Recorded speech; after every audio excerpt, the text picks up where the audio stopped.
امروز ظلمی که به طرفی اشخاص آزاداندیش می شود حتی در دور فرعون به یهودیا چنون ظلم نمی شد. بر رعیت ضعیف رحمت کن تا از دشمنی قوی زحمت نبینی. بسیار خوب فرمودند. با مردمت خوشدل باش، خوش اخلاق باش، رحمت کن، بخشایش کن که از دشمنی قوی زحمت نبینی. دشمنی قوی اون نفری را میگن که قوی تر از خودت است. اون نفری را میگن که هیچ وقت نمیتونی بر ضد او مبارزه بری. هر یک پادشاه، هر یک پرزیدنت باید این را خوب بدانه که رعیت یعنی مردم، خلق اولین کسایی هستند که یک نفر بالا میبرن و یک نفر در پایان میزنن. هیچ ارتش نمیتواند یک حکومت را سازنده یا اینکه پیش ببرد. تماما نمیتواند. فقط مردم میتوانند که کشور را به پیش ببرند و خدمت دولت بکنند. این را باید هر یک نفر خوب بفهمه. раиси ҳизби социал-демократии Тоҷикистон мегӯяд нисбаташ ҳамла сурат гирифтааст. ба қавли Раҳматулло Зоиров рӯзи 22 сентябр шахсони номаълум дар наздикии хонааш ӯро лату кӯб намуданд. мақомоти умури дохилии Тоҷикистон дар бораи ҳодиса ибрози бехабарӣ мекунанд. дар 3 соли ахир бори дуввум аст ки Зоиров аз ҷониби афроди номаълум зарбулат мешавад. ҳамлаи ахир чӣ гуна сурат гирифт? раиси ҳизби социал-демократ дар суҳбат бо Искандари Фирӯз ва Шаҳлои عبدالله نقل کرد. من همینجا ایستادم تا نگاه کرده سون خودم چه فکر ممکن ماکسیموم من یک 2 دقیقه ایستادم. 2 دقیقه همین اکور رفتن بودم یا این طرف یادم نیست پاورات کردن بودم یک اودار انا همجا سر بزد و گردم با من شاخ شدم. همین شاخ شدم داشت گشته نتونستم نگاه کرده نتونستم که کی اینجا همین هم تا شاخ شده همین در جای هم میکنم همین دویم او در یک چیز آهنی که دیگر کته همین زد که اینجا ابرو بالاتر هم زد همین اینجا هم زد انا همین چیز فرامد همین فرامد من همین حس کردم که اوجا از خود هوش رفته شدم. در این وقت همین در یادم است که یک آدم همین با همین نیروی همون پوره خودش من تله کرد. همون وقت تله کرد من همین بردور بده این کتف چپ کت زدم و زوانی کت اونجا پایان فرامدم. یگانه همین گوشم به در آمد که با ازبکستان همین چیز اونجا با بازوانی توانا و قوتی سری دست خطاست پنجه مسکینی ناتوان بشکست. با زوری ها با آن ارتشی که دارین، با آن کارگرهایی که دارین، با آن حکومتی که دارین خطا هست که یک انسان ضعیف شما ضرر برسونین، یک انسان ضعیف شما پنجه هاش بشکنین. در حقیقت این جای شرم هست وقتی که یک نفر آزاد اندیش در تاجیکستان ما بدون لط و کوب نمیتواند زندگی بکند. چقدر سیاستمدارهای ما فرار کردند، چقدر آزاد اندیش های ما فرار کردند. امروز شما باز با بازوانی قوی خود، با حکومتی که دارید، با ارتشی که دارید، با آن نفرانکانی چاپلوسی که دارید حمله میکنین به سر ازادندشان، به سر بیچارگانی که هیچ نفر ندارن، پشت و پناه ندارن. در حقیقت این کاری مردی نیست. حمله کردن به آن نفری که ضعیفتر از شما باشد خطاست، باز هم خطاست. نترسد آن که بر افتادگان نبخشاید، که گر از پای درآید کسش نگیرد دست. میگه نمیترسه او انسانی که به دیگران ظلم میکنه، نمیترسه او انسانی که نفرانی که اصلا پشت پناه ندارن به آنها ظلم میکنه، به آنها دست درازی میکنه. آیا او شخص نمیترسه که روزی به جای همین انسان ایرم به پا میفته، ایرم دستش کوتاه میشوه؟ از او روز نمیترسه که در این روزی سختی دیگه هیچ کدست نمیگیره؟ هر یک ظلمی که انسان مرتکب میشوه، هر یک گناهی که انسان مرتکب می شود در پیشگاه خداوند و در پیشگاه مردم جواب خواهد داد. هر آن که تخمی بدی کاشت و چشمی نیکی داشت، دماغی بیهوده پخت و خیالی باطل بست.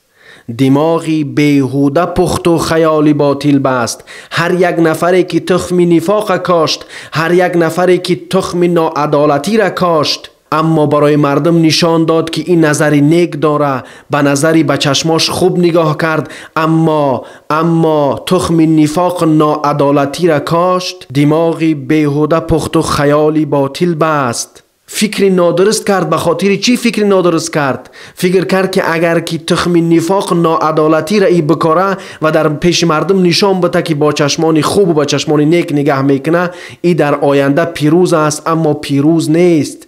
پیروز آن نفری هست که تخم عدالت و تخم مهربانی را بکاره. زگوش پنبه بیرون آر و دادی خلق بده. ای پختار از گوشت بگی، پنبه را گوشت بگی، دادی خلق بده، حقی خلق بده. به سر خلق حمله نکن، به سر یک نفری ازادندش حمله نکن، به سر یک نفری حمله نکن که بیچاره خود بی سر و پناه است.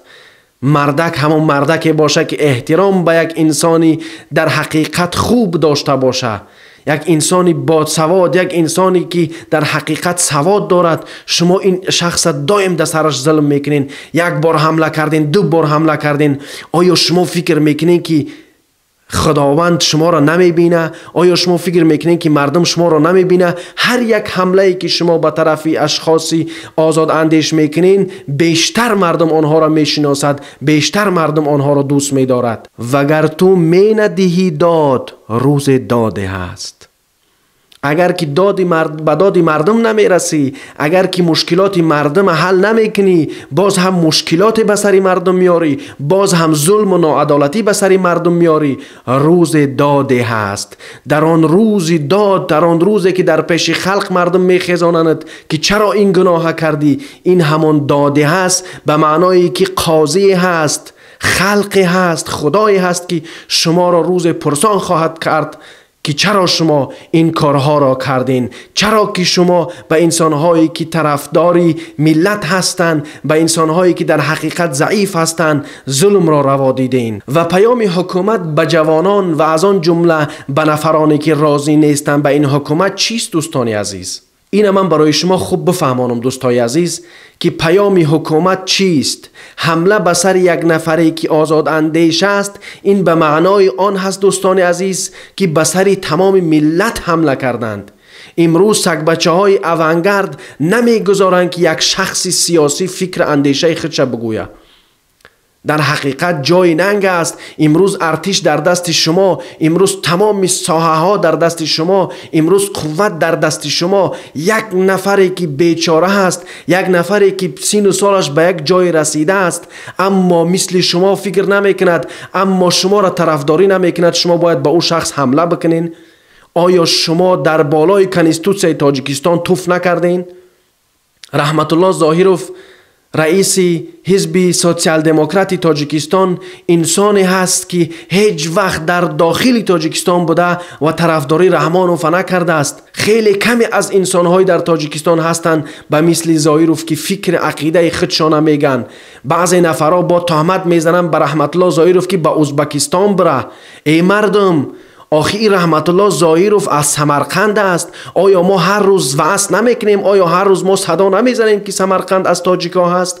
آیا ما نمیدونیم که سمرقند از تاجیکا هست؟ آیا یک تاجیکی که از سمرقند باشد در تاجیکستان حق ندارد که زندگی کند؟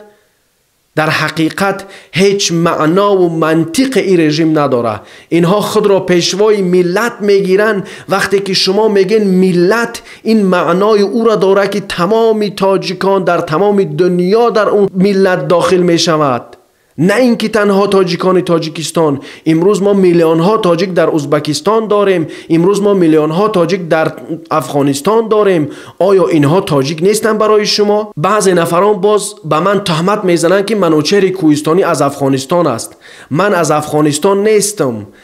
میدونین دوستای عزیز به خاطر چی میگن که منوچهر کوهستانی از افغانستان است؟ به خاطر ای که من کوشش میکنم که هیچ وقت کلمه های روسی را استفاده نبرم.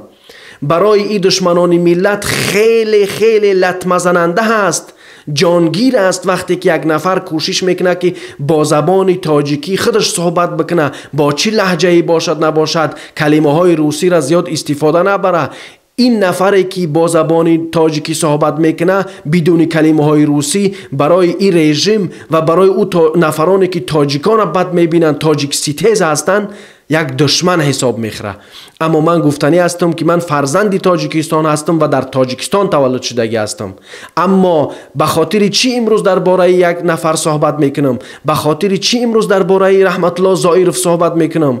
یک شعر بسیار زیبا است که برای شما تلاوت کنم که شما خوب این چیز درک بکنین که به خاطر چی من طرفدار این نفر کرده ایستادم. چون که این نفر مظلوم است. در حقیقت خیلی دل آدم ناراحت می شود، عصبی آدم خراب می شود وقتی که این نامردان به سر چنین اشخاصی که اصلا بی‌ضرر هستند، اصلا ضرر اینها نه به حکومت میرسه نه به رئیس جمهور میرسه، دست میزنند. این رحمتالله زائرov در حقیقت انسان بی‌ضرر هست. بنی آدم اعضای یکدیگرند که در آفرینیش ز یک گوهرند. چو عضو بدرد آورد روزگار، دیگر عضوها را نماند قرار. تو که از مهنت دیگران بیخبری، نشاید که نامت نهند آدمی. امروز ظلمی که بترفی اشخاص ازاداندیش می شود، حتی در دور فرعون به یهودیا چنون ظلم نمیشد. امروز یک تاجیک سمرقندی نمیتواند که در سیاست تاجیکستان باشد. امروز یک تاجیکی که از دیگر جا بیاید نمیتونه که در داخل تاجیکستان سیاستمدار باشه. این فکرهای خطا را از سرتان گم بکنین. اینها دوستداران ملت نیستند، چون که منطق ندارن، چون که نمیفهمن. اینها میگویند که ما حامی تاجیکا هستیم، اما یک تاجیکی که از سمرقند است دایم تهمتش میکنن، دایم گپای بدش میگن که برا به هم ازبکستان خودت. به خدا جای شرم است. از این کارتون دست بکشین، از این کارتون دست بکشین که یک روز ملت شما را تنبیه خواهد کرد. تا دیدار.